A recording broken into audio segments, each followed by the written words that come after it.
जय Hind dear friends. आज है 4 जुलाई 2026 और 4 जुलाई 2026 को जितने भी करेंट अफेयर्स के क्वेश्चन बनेंगे उनको कवर करेंगे।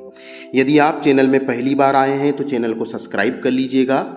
सब्सक्राइब करने के बाद बेल के आइकन को जरूर दबाइएगा, जिससे कि हमारी वीडियो को नोटिफिकेशन समय समय पर आपको मिलते रहे।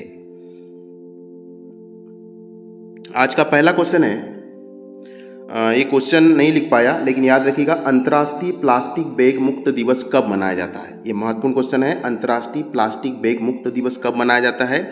तो इसका जो सही आंसर है वो 3 जुलाई। 3 जुलाई को हम अंतर्राष्ट्रीय प्लास्टिक बैग मुक्त दिवस मनाते हैं, क्योंकि प्रतिवर्ष सिंगल यूज प्लास्टिक, जो कभी गलती नहीं है, जिसका उपयोग कम करना है और पर्यावरण के प्रति जागरूकता फैलाने के लिए प्लास्टिक मुक्त अंतर्राष्ट्रीय दिवस मनाया जाता है। याद रखिएगा, यह दिवस ब्रेक फ्री फ्रॉम प्लास्टिक वैश्विक आंदोलन से जुड़ा हुआ है, तब से ही ये मनाया जा रहा है, ब्रेक फ्री फ्रॉम प्लास्टिक। ये सितंबर 2016 में शुरू हुआ था। कब से शुरू हुआ था? सितंबर 2016 में ब्रेक फ्री फ्रॉम प्लास्टिक अभियान शुरू हुआ था और उन्हीं के अंतर्राष्ट्रीय प्लास्टिक बैग दिवस तभी से मनाया जा रहा है।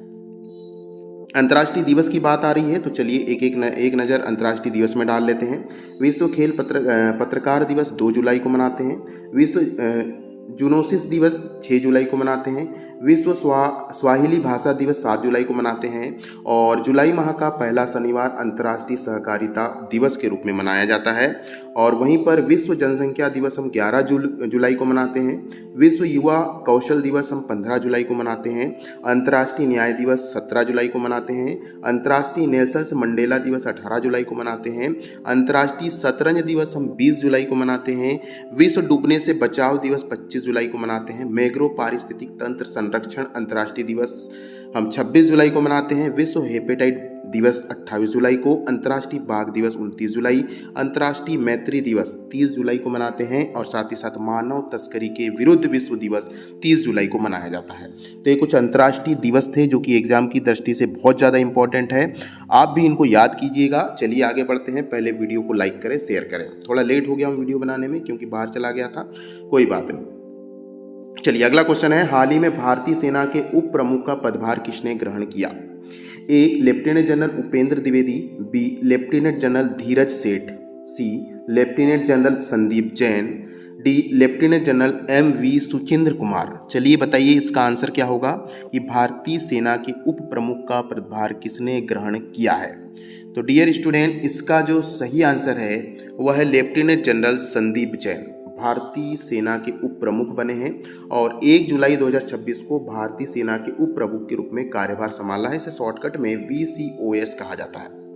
और इन्होंने किसका स्थान लिया भैया? तो इन्होंने स्थान लिया है जनरल धीरज सेठ का स्थान लिया है। ठीक है, वे NDA के पूर्व छात्र हैं और इन्होंने 1988 में महार रेजिमेंट में कमीशन प्राप्त किया था। इससे पहले वे संयुक्त राष्ट्र मिशन इथोपिया और संयुक्त राष्ट्र मिशन में दक्षिण सूडान में भी काम कर चुके हैं। इससे पहले वे general officer commander in chief भी रह चुके हैं और उत्तरी कमान में एक कोर कमान भी संभाली है, उत्तरी कोर कमान।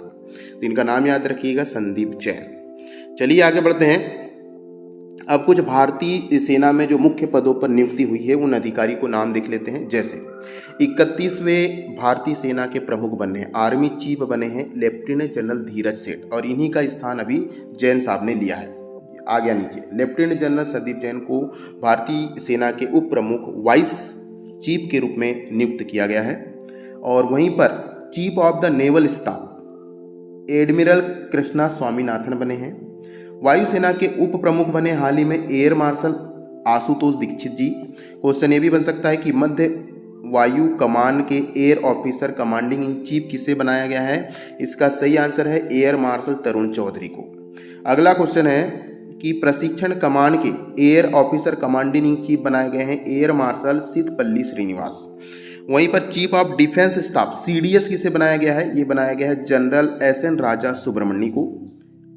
और वहीं पर 1 जुलाई को chief of integrated defence staff बनाया गया है एयर मार्शल तेजेंद्र सिंह को। तो ये नियुक्तियां याद रखिएगा एग्जाम की दृष्टि से, NDA की एग्जाम हो या वायुसेना की भर्ती हो या फिर आर्मी की भर्ती हो, इन एग्जामों में ये क्वेश्चन बहुत ज़्यादा पूछे जा सकते हैं और जनरल एग्जाम में तो पूछे जाते ही हैं।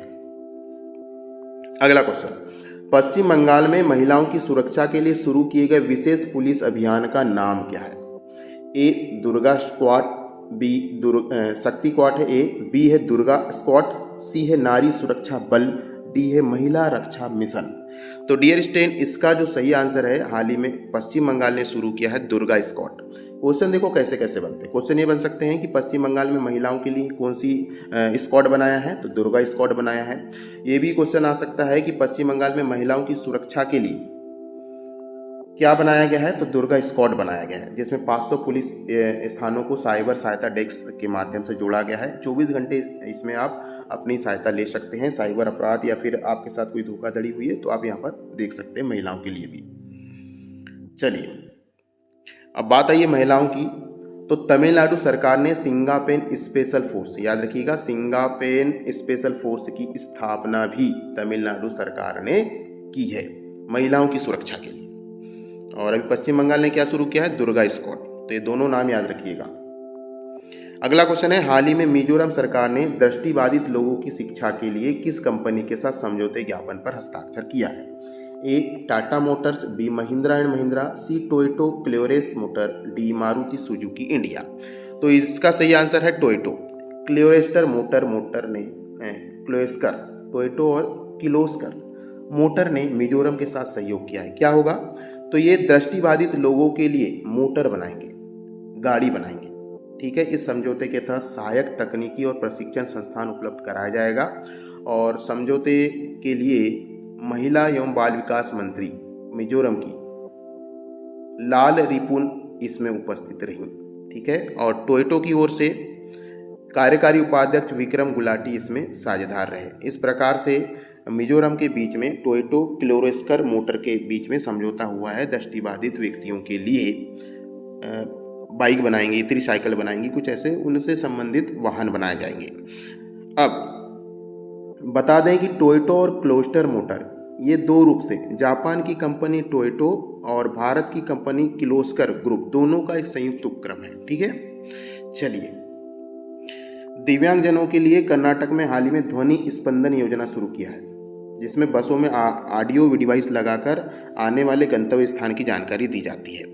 वहीं पर दिव्यांग और वरिष्ठ नागरिक कल्याण विभाग द्वारा दृष्टिबाधित छात्रों को निःशुल्क डेजी प्लेयर उपलब्ध किया जाएगा। डेजी प्लेयर आंध्र प्रदेश की गवर्नमेंट ने किया है।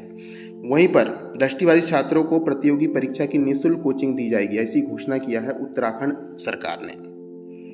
और वहीं पर झारखंड के दुमका जिले के तान्या कंप्यूटर सेंटर में दृष्टिबाधित बच्चों को निःशुल्क कंप्यूटर की शिक्षा दी जा रही है। तो ये महत्वपूर्ण पॉइंट थे, जरूर याद रखिएगा। चलिए आगे बढ़ते हैं। अगला क्वेश्चन है, इबोला स्वास्थ्य जांच के लिए एयर सुविधा 2.0 पोर्टल का शुभारंभ किस मंत्रालय द्वारा शुरू किया गया है? बात आई है इबोला की। स्वास्थ्य एवं परिवार कल्याण मंत्रालय, बी गृह मंत्रालय, सी नागर विमान मंत्रालय, डी विदेश मंत्रालय। तो याद रखिएगा एयर सुविधा 2.0 पोर्टल अभी लॉन्च किया है हमारे नागर विमान मंत्रालय ने। याद रखिएगा एयर सुविधा 2.0 पोर्टल किसने शुरू किया है, तो नागर विमान मंत्रालय ने शुरू किया है। इसमें क्या होगा, हवाई अड्डों पर ही इबोला स्वास्थ्य जांच शुरू कर दी गई है। ठीक है,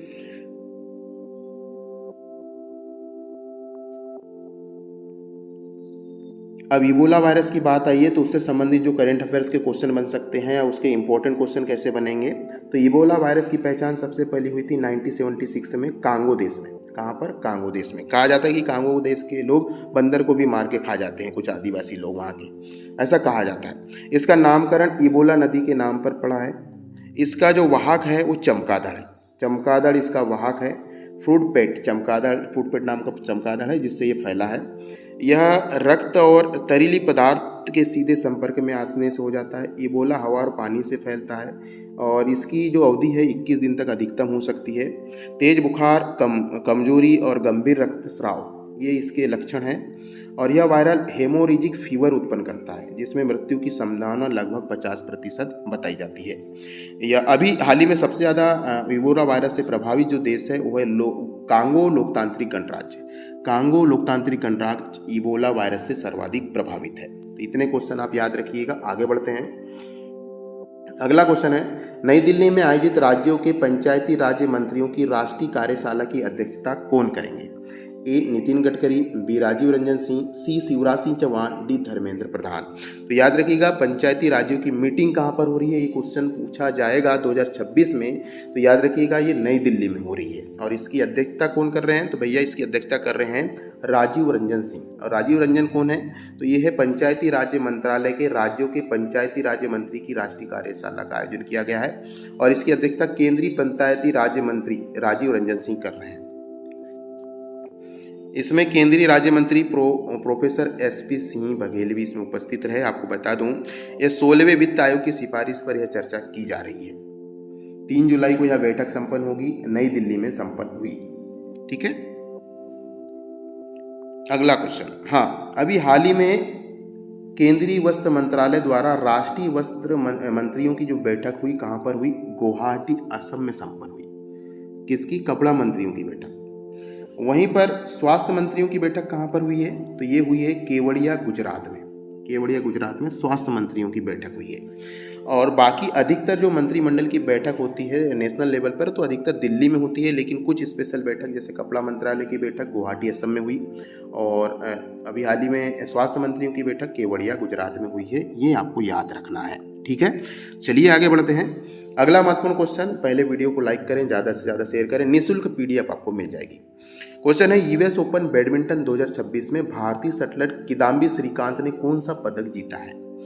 ए स्वर्ण पदक, बी कांस्य पदक, सी रजत पदक, डी कोई पदक नहीं। तो भारतीय शटलर है किदाम्बी श्रीकांत, जिन्होंने रजत पदक जीता है। क्वेश्चन ये भी बनता है कि भारतीय शटलर किदाम्बी श्रीकांत ने कौन सा पदक जीता है, रजत पदक। क्वेश्चन ये भी बन सकता है कि किसने US ओपन बैडमिंटन 2026 में रजत पदक जीता है। तो ये भारतीय शटलर किदाम्बी श्रीकांत बहुत दिनों बाद खेले हैं इन्होंने, और पुरुष एकल वर्ग में ये रजत पदक जीता है।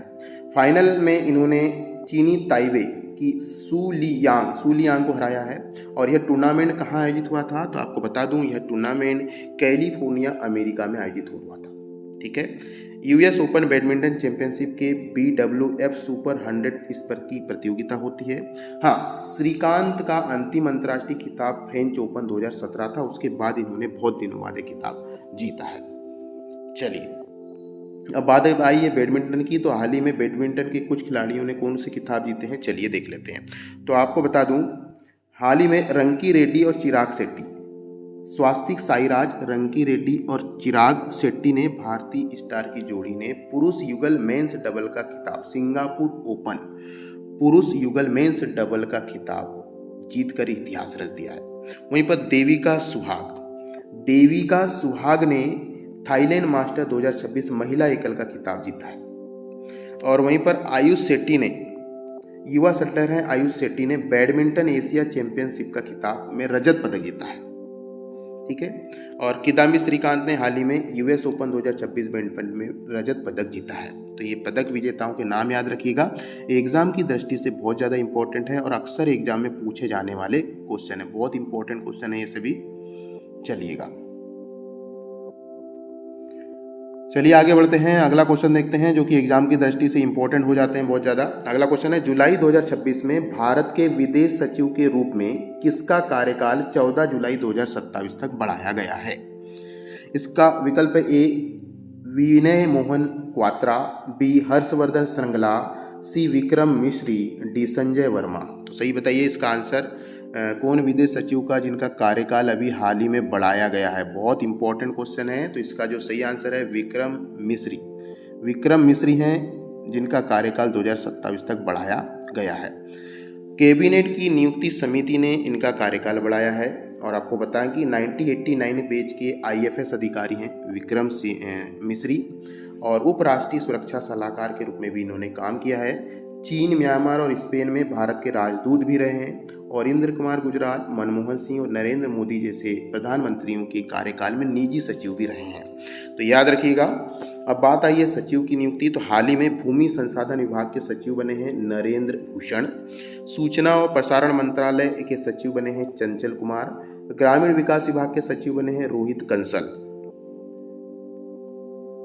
विवेक जोशी जी बने हैं कार्मिक और प्रशिक्षण विभाग के सचिव, वित्त सेवा विभाग के सचिव बने हैं नागराजू मदिराला, व्यय विभाग के सचिव बने हैं मनोज गोयल, कापरोट कार्य मंत्रालय के सचिव बने हैं दीप्ति गौर मुखर्जी। विदेश सचिव का कार्यकाल बढ़ाया है विक्रम मिस्त्री जी का। और लोकपाल के सचिव बने हैं प्रदीप कुमार त्रिपाठी। स्कूल शिक्षा साक्षरता मिशन का अतिरिक्त प्रभार दिया गया है विनीत जोशी जी को। विज्ञान और प्रौद्योगिकी विभाग के सचिव बने हैं प्रोफेसर उमेश वी वाघमारे। तो ये याद रखिएगा और एग्जाम की दृष्टि से बहुत ज़्यादा इम्पोर्टेंट है। चलिए आगे बढ़ते हैं।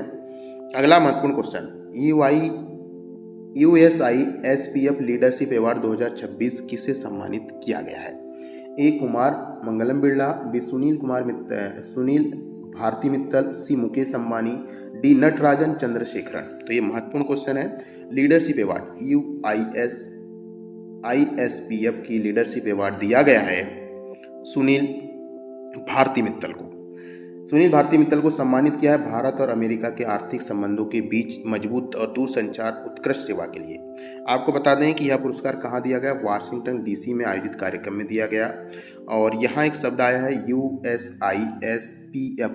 इसका फुल फॉर्म होता है US India strategic partnership forum. इसने इनको इनाम दिया है और यह नेतृत्व प्रदान किया गया है 2026 में।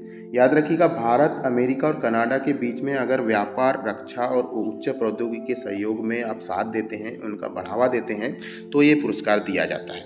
याद रखिएगा, सुनील भारती मित्तल कौन है? तो ये है भारती एंटरप्राइजेस के संस्थापक और अध्यक्ष हैं। ठीक है।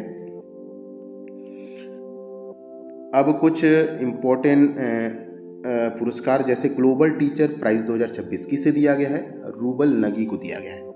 कैम्ब्रिज डेडिकेटेड टीचर अवार्ड जो दिया गया है सोमा मंडल को दिया है। ग्लोबल वैनगार्ड ऑनर अवार्ड जो दिया है प्रियंका चोपड़ा को दिया गया है। ठीक है। और हार्वर्ड साउथ एशियन एसोसिएशन जो अवार्ड है सनाइनी गुप्ता को दिया गया है। और अर्थ प्राइज अभी हमारे भारत के 3 होनार स्टूडेंट को दिया गया, विहान, एरियाना और आव्याना। इनका नाम जरूर याद रखिएगा क्योंकि एग्ज़ाम की दृष्टि से ये बहुत ज़्यादा इम्पोर्टेंट हैं। ठीक है, बहुत ज़्यादा इम्पोर्टेंट है एग्जाम की दृष्टि से और अक्सर पूछे जाने वाले सवाल हैं। चलिए अगला क्वेश्चन है, युवा मामलों के विभाग द्वारा माय भारत के लिए उद्योग संघ सम्मेलन का आयोजन कहाँ किया गया? ए मुंबई, बी बेंगलुरु, सी नई दिल्ली, डी हैदराबाद। तो इसका जो सही आंसर है वो है नई दिल्ली। माय भारत के लिए उद्योग संघ का सम्मेलन कहाँ पर आयोजित हुआ? नई दिल्ली में। और यहाँ पर सम्मेलन में एसोचैम, फिक्की और CIT और CII प्रमुख उद्योग इसमें शामिल होंगे। इस कार्यक्रम को केंद्रीय युवा कार्यक्रम खेल मंत्री मनसुख मंडाविया ने 2047 विकसित भारत के लिए महत्वपूर्ण बताया है। अगला क्वेश्चन है, भारत के यूनिफाइड पेमेंट इंटरफेस को अपनाने वाला 10वां देश हाल ही में कौन सा बना? A France, B Greece, C Nepal, D Mauritius. तो याद रखिएगा इसका जो सही आंसर है वो ग्रीस। ग्रीस भारत की UPI को अपनाने वाला 10वां देश है। ठीक है। और UPI सेवा की शुरुआत एथेंस स्थित यूरो बैंक मुख्यालय से की गई है। आपको बता दें इसकी घोषणा जो है केंद्रीय वाणिज्य उद्योग मंत्री पीयूष गोयल ने इस लाइव डेमो में इसे लॉन्च किया है। 10 देश कौन कौन से भैया? तो संयुक्त अरब अमीरात, Singapore, Bhutan, Nepal, France, Sri Lanka, Mauritius, Namibia, Trinidad और टोबैगो और ग्रीस। ये ऐसे जो देश है जहाँ पर हमारा UPI चलता है, स्कैनर। ठीक है। अगला क्वेश्चन, ये महत्वपूर्ण क्वेश्चन है, हाल ही में Delhi next code created and change कार्यक्रम का शुभारंभ किस राज्य या केंद्र शासित प्रदेश द्वारा शुरू किया गया है? ए उत्तर प्रदेश, बी दिल्ली, सी हरियाणा, डी गुजरात। तो डियर स्टूडेंट इसका जो सही आंसर है दिल्ली। नाम ही है इसमें Delhi next code creator and them. यह पुरस्कार शुभारंभ 2 जुलाई से हो चुका है और इसमें मुख्य उद्देश्य तकनीकी आधारित समाधानों के शहरी समस्याओं का समाधान करना। ठीक है। अगला क्वेश्चन है, हाल ही में भारत ने सोमनाथ घोष को किस देश में भारत का अगला उच्चायुक्त नियुक्त किया है? महत्वपूर्ण question. A Singapore, B Malaysia, C Indonesia, D Thailand. तो डियर स्टूडेंट इसका जो सही आंसर है वो मलेशिया। श्री सोमनाथ घोष को जो कि 1997 के बैच के IFS अधिकारी हैं और इन्हें मलेशिया का अगला उच्चायुक्त नियुक्त किया है। इससे पहले वे अमेरिका के शिकागो में भारत के महावाणिज्यिक दूत थे। वे तजाकिस्तान में रहे हैं, मंगोलिया में भी राजदूत के रूप में रहे हैं। अब बात आइए नए उच्चायुक्त की। तो आपको बता दूं दिनेश जो त्रिवेदी हैं बांग्लादेश में भारत के उच्चायुक्त बने हैं। पी कुमारन यूनाइटेड किंगडम में भारत के उच्चायुक्त बने हैं। विक्रम के दोरास्वामी ये चीन में भारत के राजदूत बने हैं। और विश्वास विदु सपकाल ये स्लोवाक गणराज्य में भारत के राजदूत बने हैं। बियान चार्ज बने हैं उरुग्वे में भारत के राजदूत। तो ये महत्वपूर्ण क्वेश्चन है और एग्जाम की दृष्टि से इंपॉर्टेंट है, जरूर याद रखिएगा। अगला क्वेश्चन है जुलाई 2026 में 1 जुलाई 2026 से 31 दिसंबर 2026 तक यूरोपीय संघ परिषद की पूर्ण अध्यक्षता किस देश ने ग्रहण की है? पूर्ण अध्यक्षता A France, B Germany, C Ireland, D Spain. तो इसका जो सही आंसर है वो है आयरलैंड। जुलाई से दिसंबर 2026 के लिए यूरोपीय संघ परिषद की पूर्ण अध्यक्षता की है आयरलैंड ने। आयरलैंड का कार्यकाल कब से कब तक रहेगा, ये क्वेश्चन पूछा जा सकता है, तो याद रखिएगा 1 जुलाई से 31 दिसंबर 2026 तक इसका कार्यकाल रहेगा। ठीक है, और यह 8वीं बार है जब आयरलैंड ने यूरोपीय संघ परिषद की अध्यक्षता ग्रहण की है। कौन सी बार है ये? 8वीं बार, याद रखिएगा। चलिए, हाँ, उन्होंने टैग लाइन भी दिया है, तो इन्होंने टैग लाइन दिया है स्टेज विद यूनिटी, एकता में शक्ति है नामक टैगलाइन जारी किया है आयरलैंड ने यूरोपीय संघ परिषद के लिए। तो एक महत्वपूर्ण क्वेश्चन है, इसको जरूर याद रखिएगा। अब बात आई है आयरलैंड की, तो आयरलैंड की राजधानी है डबलिन, राष्ट्रपति है कैथलीन कानोली, यहाँ के प्रधानमंत्री है मिशेल मार्टिन और मुद्रा यहाँ की है यूरो। ठीक है, पड़ोसी देश यूनाइटेड किंगडम है। मैप में अगर देखें तो भारत की स्थिति ये है और ये है आयरलैंड। ठीक है, ये आयरलैंड है। आयरलैंड में वैसे 2 देश जुड़े हुए हैं, एक है नॉर्थ आइसलैंड जिसे यूके कहा जाता है। ठीक है, और इससे ही जुड़ा हुआ है ये आयरलैंड। ठीक है, तो इसका नाम जरूर याद रखिएगा। आज के करंट अफेयर्स की क्लास यहीं पर समाप्त होती है। कल के करंट अफेयर्स की क्लास का रिवीजन करते हैं। कल का पहला क्वेश्चन था विश्व खेल पत्रकार दिवस हर वर्ष कब मनाया जाता है? इसका सही उत्तर है 2 जुलाई। अगला क्वेश्चन है हाल ही में सी फूड एक्सपो भारत 2026 के दौरान समुद्री खाद्य मूल्य संवर्धन पर राष्ट्रीय कौशल ओलंपियाड के दूसरे संस्करण का आयोजन कहाँ किया गया? इसका सही उत्तर है कोच्चि। अगला क्वेश्चन है हाल ही में किस राज्य में निजी विश्वविद्यालय में स्कूल लेवल की रेगुलेशन समिति का गठन करने का निर्णय लिया है? इसका सही आंसर है दिल्ली। अगला क्वेश्चन है हाल ही में किस स्थल को जैव विविधता विरासत स्थल के रूप में अधिसूचित किया है? इसका सही आंसर है बोरजुलू, जो कि असम में स्थित है। ठीक है, अगला क्वेश्चन है तेलंगाना में पहली बार दक्षिणी बर्ड विंग तितली कहाँ दर्ज की गई है? अमराबाद टाइगर रिजर्व में। अगला क्वेश्चन है वन महोत्सव भारत में प्रतिवर्ष कब मनाया जाता है? तो 1 जुलाई से 7 जुलाई के बीच में। अगला क्वेश्चन है संयुक्त राष्ट्र द्वारा जारी SDG इंडेक्स 2026 में भारत का कौन सा स्थान प्राप्त है? 94वां। अगला क्वेश्चन है अंतर्राष्ट्रीय मुद्रा कोष 2026 की रिपोर्ट के अनुसार दुनिया में सबसे अधिक विदेशी भंडार कहाँ पर स्थित है? चीन में। अगला क्वेश्चन है हाल ही में केंद्रीय प्रत्यक्ष कर बोर्ड के अध्यक्ष के रूप में किसे नियुक्त किया है? रवि अग्रवाल है शायद, अग्रवाल। ठीक, अगला क्वेश्चन हाल ही में ग्रीन ड्राइव पोर्टल का शुभारंभ किस राज्य केंद्र शासित प्रदेश में किया गया है? इसका सही उत्तर है दिल्ली। अगला क्वेश्चन है मध्य प्रदेश के किस नगर निगम ने पॉलीथीन लाओ चाय पाओ नामक स्वच्छता अभियान जारी किया है? सही उत्तर है खंडवा नगर निगम। अगला क्वेश्चन है देश में हेलीकॉप्टर संचालन के लिए पहली स्वदेशी पॉइंट इन स्पेस प्रक्रिया किस हेलीपैड पर मंजूरी दी गई है? इसका सही उत्तर है उड्डनपल्ली हेलीपैड, कहना चाहिए आंध्र प्रदेश। अगला क्वेश्चन है 1 जुलाई 2026 को भारतीय रिजर्व बैंक ने किस कार्यकारी निदेशक नियुक्त किया है? रविशंकर को। अगला क्वेश्चन है हाल ही में ग्रामीण महिला उद्योगों के लिए सी लिप्स प्लेटफॉर्म किस उद्देश्य से लॉन्च किया है? इसका सही उत्तर है स्व सहायता समूह से जुड़ी महिलाओं के लिए आजीविका और वित्तीय समावेशन के लिए।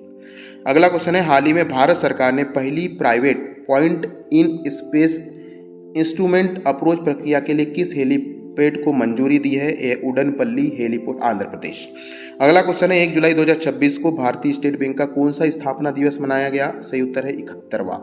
अगला क्वेश्चन है हाल ही में चर्चा में रहा मोंगला बंदरगाह किस देश में है? बांग्लादेश। अगला क्वेश्चन है 29वें राष्ट्रीय ई गवर्नेंस सम्मेलन का विषय क्या है? तो यह विकसित भारत 2047 AI सक्षम डेटा संचालित और सुरक्षित डिजिटल प्रशासन। तो ये कल के करंट अफेयर्स की क्लास थी और आज के करंट अफेयर्स की क्लास यहीं पर समाप्त करते हैं। आशा है आपको वीडियो पसंद आया होगा। इस वीडियो को ज़्यादा से ज़्यादा शेयर करें। जय हिंद।